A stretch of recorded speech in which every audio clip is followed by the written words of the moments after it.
మరి తెలంగాణ వస్తే ఇక్కడున్న మా తమ్ముళ్ళు చెల్లెళ్ళు ఏం ఆశించరు? ఎవరి ఆస్తులు అడగలే, ఎవరి ఫామ్ హౌస్లు అడగలే, వాళ్ళు సంపాదించుకున్న సొమ్ములో వాటాలు అడగలే. ఏం అడిగినరు మా తమ్ముళ్ళు? స్వేచ్ఛను అడిగినరు, సామాజిక న్యాయం అడిగినరు, సమానమైన అవకాశాలు అడిగినరు. నేను ఇవాళ అడుగుతున్నా, నేను ఇవాళ చెప్పదలుచుకున్న ఈ వేదిక మీద నుంచి నా ఉస్మానియా కాకతీయ యూనివర్సిటీల విద్యార్థులకు స్వేచ్ఛ కోసం, సామాజిక న్యాయం కోసం, సమానమైన అవకాశాల కోసం మీరు ఏదైతే గొంతు ఇప్పినరో ఈ ప్రభుత్వం, ఈ ప్రజాపాలన మీకు వేదిక ఇస్తుంది. మీరు ఎదగండి.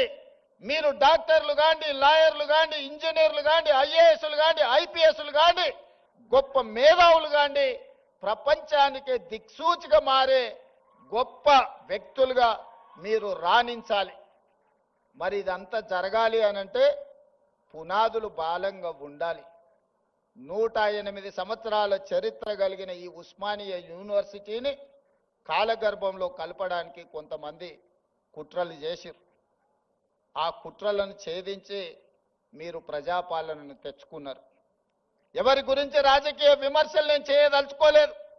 2 ఏళ్ల నుంచి మాట్లాడుతున్నారు కొంతమంది. కొన్నిసార్లు నాకు అనుమానం వస్తుంది, తెలంగాణ పట్ల, ప్రభుత్వ విద్య పట్ల వీళ్లకు అవగాహన ఉన్నదా లేదా అని. వాళ్ళు అంటారు, రేవంత్ రెడ్డి గవర్నమెంట్ స్కూల్లో చదువుకున్నాడు, గ్రామీణ ప్రాంతంలో నుంచి వచ్చిండు, ఈయనకు పరిపాలన చేత కాదని. ఒక్క విషయమైతే నేను చెప్పదలుచుకున్న, ఉస్మానియా ఆర్ట్స్ కళాశాల ముందు నుంచి నేను గుంటూరులో చదువుకోలేదు మిత్రులారా. నేను గుంటూరులో చదువుకోలే. గూడు పుటాని నాకు తెలియదు.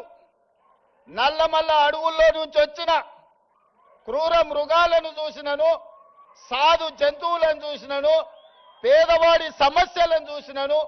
పుట్టినప్పటి నుంచి దళితులతోని, గిరిజనులతోని, బలహీన వర్గాలతోని, మైనారిటీలతోని కలిసిమెలిసి పెరిగిన వాళ్ళ సమస్యలు చూసిన.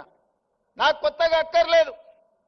గుంటూరులో చదువుకున్న వాళ్ళకు పేదరికం చూడాలంటే మెర్సిడీస్ బెంజ్ కారుల్లో పోయి ఎక్స్కర్షన్ లాగా, ఓహో పేదరికం ఇట్లుంటుందా, మీ భూమి మీ మట్టి అట్లుంటుందా, మీకు చిరిగిపోయిన బట్టలు ఇట్లుంటాయా, మేము ఎప్పుడు చూడలేదని వాళ్ళకు పేదరికం ఇట్లుంటుందని ఒక ఎక్స్కర్షన్ లాగా ఉండొచ్చు.